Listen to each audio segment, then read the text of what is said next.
Usap-usapan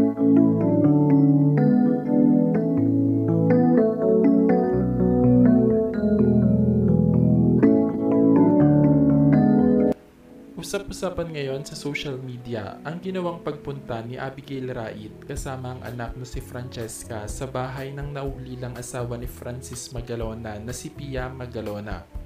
Ayon sa balita, nais umanong kunin ni Abigail ang ipinamana ni Francis M. sa anak bago pa ito mamaalam. Samantala, sinabi naman ni Pia na wala umanong makukuha kahit 5 duling si Abigail dahil wala daw sila sa last will ni Francis Magalona at matagal na daw niyang hinati-hati sa mga anak ang mga ari-ari ang naiwan ng asawa. May naging banat naman si Abigail Rait kay Pia Magalona at sinabing hindi naman daw ito kasal kay Francis Magalona dahil kasal daw si Pia sa ibang lalaki bago pa man daw maging sila ng legendary rapper. No one broke your marriage, dear. Yan ang pasabog ng matalik na kaibigan ng yumaong rapper na si Francis Magalona, kaugnay sa relasyon nila ng asawa niya na si Pia Magalona.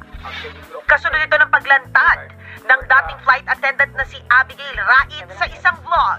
Sa kanyang Facebook post, sinabi ng concert producer na si Robbie Taroza na kasal umano si Pia sa ibang lalaki at hindi siya kasal kay Francis M. sa Pilipinas. Chika pa ni Robbie, hiwalay na rin daw sila nang pumasok sa buhay ni Francis M. si Abigail. Bukod dyan, matindi rin daw ang away ng mag-asawa. At speaking of pamilya, nireveal din ni Robbie na may iba pang love child ang master rapper. Sa exclusive chat ni Robbie sa News 5, sinabi niyang dapat na rin daw lumantad ang iba pang anak ni Francis M. sa ibang babae. Hindi naman daw sa itinatago pero sabi ni Robbie ay hindi lang daw ito ginawa ng issue ng rapper. Mismong si Francis M. daw ang nagkwento sa kanya tungkol dito. Pero sa huli, si Abby raw talaga ang mahal ni Francis M. Sinusubukan pang kunin ng News 5 ang panig ni Pia kaugnay sa revelations ni Robbie.